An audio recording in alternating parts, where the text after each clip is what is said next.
Alright, folks, buckle up because the drama in the tennis world just got juicier than a soap opera.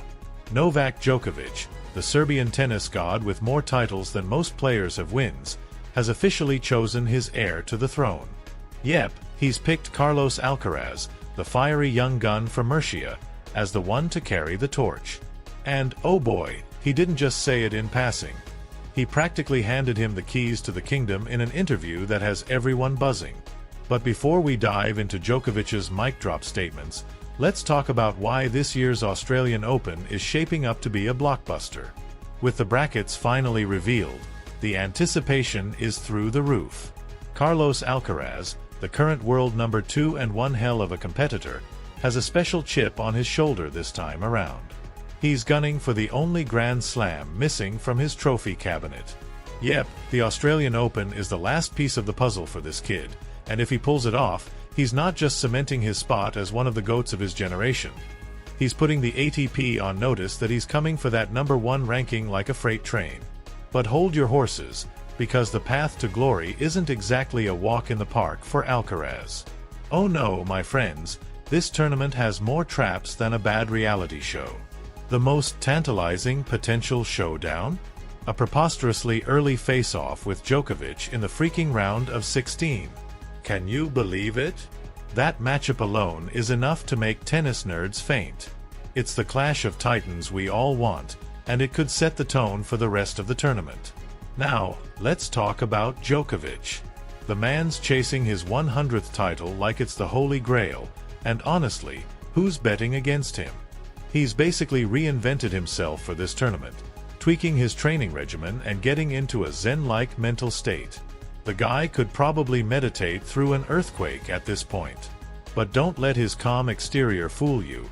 Novak is here to dominate, and he's not taking prisoners. In a candid interview with GQ, because of course Novak gets interviewed by GQ, he didn't hold back when talking about Alcaraz. Carlos has got that spark, you know? That competitive fire that only a few players in history have had. He's destined for greatness, Djokovic said, practically throwing rose petals at the young Spaniard's feet.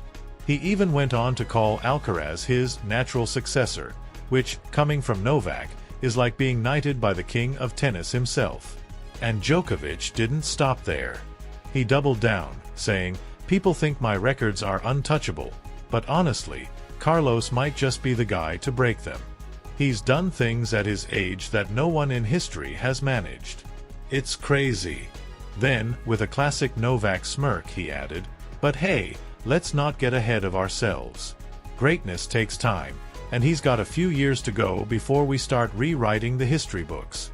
Translation: Djokovic is impressed, but he's not ready to hand over his crown just yet. But here's where Novak gets reflective. He couldn't talk about Alcaraz without mentioning his long-standing battles with Spanish players. "Man, those Spanish guys are built differently," Djokovic admitted. "It's not just Rafa Nadal, although he's the ultimate example. Every Spanish player I've faced has this insane mental toughness. They'll fight for every damn point like it's match point at Wimbledon. Whether it's Ferrer, Verdasco, Bautista Agut, or now Alcaraz, they've all pushed me to the brink." And let's not forget the rivalry with Nadal. Novak couldn't resist taking a nostalgic trip down memory lane, acknowledging that some of the most thrilling matches of his career were against Rafa and, more recently, other Spanish players. It's like playing against a wall. You hit a winner, and somehow they're still in the rally. It's maddening, but also what makes them so special. As we gear up for the Australian Open, the stakes couldn't be higher. Fans are practically foaming at the mouth for a Djokovic-Alcaraz clash, and the potential for history to be made is electric. Will Novak secure his 100th title and prove he's still the king? Or will Alcaraz take a giant leap toward becoming the new ruler of tennis? Either way, this tournament is set to be an absolute roller coaster. Get your popcorn ready, folks. It's going to be a wild ride. Let's cut to the chase. Novak Djokovic has a love-hate relationship with Spanish tennis players. And who can blame him? These guys don't just play tennis. They turn every match into a gladiator-style battle where you're half expecting someone to bring out a shield and a sword. Novak, ever the philosopher of the court, recently opened up about the countless wars he's fought against Spanish players and how they've shaped his career. "Man, I'll never forget that semi-final against Nadal at Roland Garros," Novak said, probably shaking his head like a guy who just remembered a nightmare.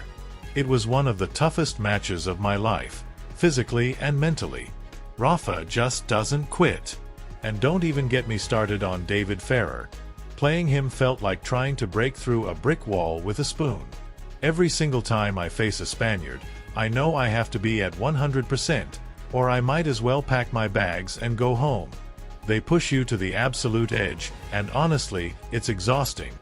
But also kind of exhilarating. Like, you hate it in the moment, but afterward, you're like, damn, that was epic."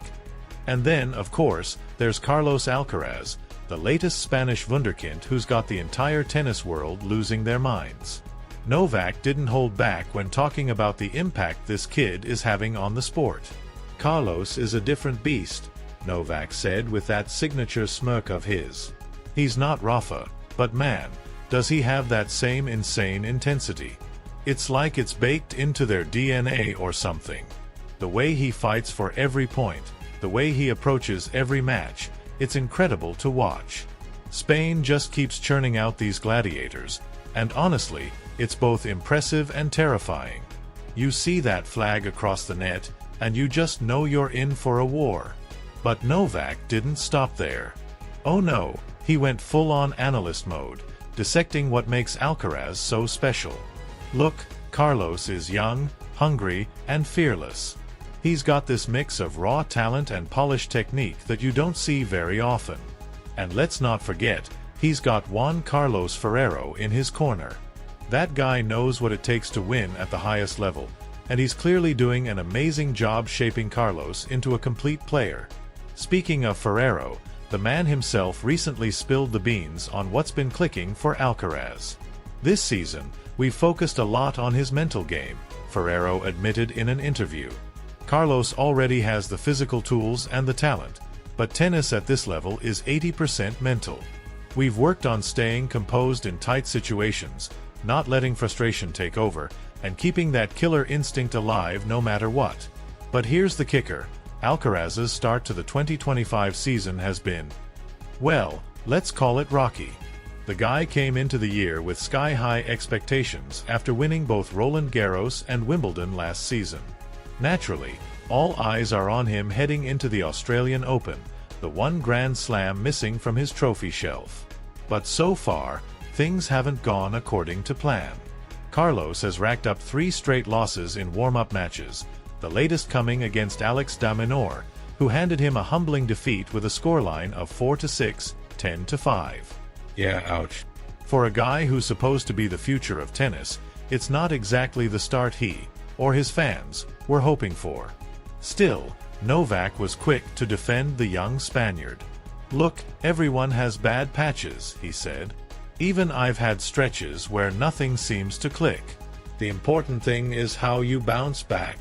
And if there's one thing I know about Carlos, it's that he's got the mindset of a champion. He's not going to let a few losses shake his confidence. If anything, it'll fire him up even more." As the Australian Open looms, the stakes couldn't be higher for Alcaraz. He's got a point to prove, not just to the world but to himself. Can he recover from this rough patch and make a deep run in Melbourne? Or will the pressure of expectations weigh him down?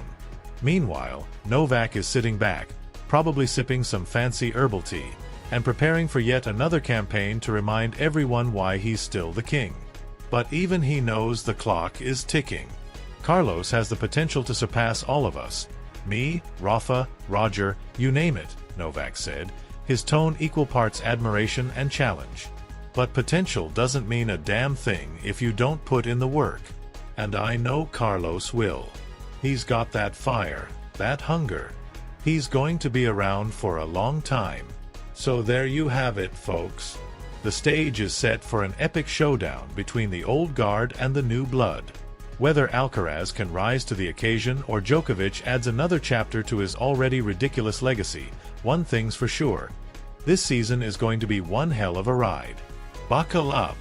Picture this. Carlos Alcaraz, the golden boy of Spanish tennis and the heir apparent to the throne, steps onto the court for a friendly exhibition match in Melbourne. It's not just any court, it's the legendary Rod Laver Arena, packed to the rafters with fans ready to witness their idols hit a few casual winners. But oh boy, what unfolded was anything but casual. First, let's set the stage. Alcaraz is coming off a phenomenal season where he bagged Roland Garros and Wimbledon like a boss. Now, with the Australian Open looming, the expectations are suffocating. Everyone and their dog is watching, waiting to see if this kid can conquer the only Grand Slam missing from his collection. Enter his coach, the wise and weathered Juan Carlos Ferrero, who's been molding young Carlos into a beast on the court. During the exhibitions break, Ferrero gave us a peek behind the curtain, sharing what they've been working on during preseason. Carlos is still a young pup, Ferrero said, probably shaking his head like a dad who just caught his kid raiding the cookie jar. He's got so much raw talent, but there are areas he needs to sharpen up, mainly his concentration. Sometimes he's laser-focused, and other times his mind's off wondering what's for dinner. We're working on that. He knows it, we know it, and trust me, the guy's putting in the work. We want to see his absolute best tennis this year. Sounds good, right? Well, reality decided to spice things up.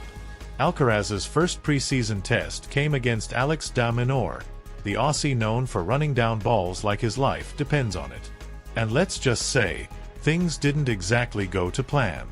The scoreboard at the end read 7-4, 4-6, 10-5 in favor of de Minaur. Ouch. The first set was a roller coaster. Alcaraz, looking a bit rusty, managed a break early on, going up 3-1. Alright, here we go, the crowd probably thought, expecting a routine win from the Spanish prodigy. Nope. De Minaur turned the tables, finding his rhythm and exploiting every gap in Alcaraz's game like a pro thief cracking a safe. The set ended 7-4 in favor of the Aussie, and Carlos was left scratching his head. But give credit where it's due. Alcaraz wasn't about to roll over. The second set saw both players crank up the intensity, trading blows like two boxers in a heavyweight title fight. Carlos brought out his signature drop shots, leaving the crowd ing and ing, while de Minaur countered with rock-solid serving that refused to falter. Alcaraz had his chances, 4 breakpoints to be exact, but missed them all, much to Ferrero's visible frustration in the stands. Finally, Alcaraz found his groove, tightened up his returns, and took the second set, sending the match to a super tiebreak. Cue the drama. De Minaur came out swinging, jumping to a 4-1 lead, and while Carlos tried to claw his way back, it just wasn't his day. The Aussie sealed the deal 10-5, sending the Melbourne crowd into a frenzy. Now, let's be clear, this was a charity match, a glorified sparring session. But that doesn't mean it didn't sting a little for Alcaraz. He's got 2 more chances to fine-tune his game before the Australian Open begins, first against Fritz, and then Alexei Popyrin. And let's be real, he needs those matches. Losing 3 preseason matches in a row isn't exactly the confidence booster he was looking for heading into a slam. But hey, even Djokovic had his 2 cents to share about this.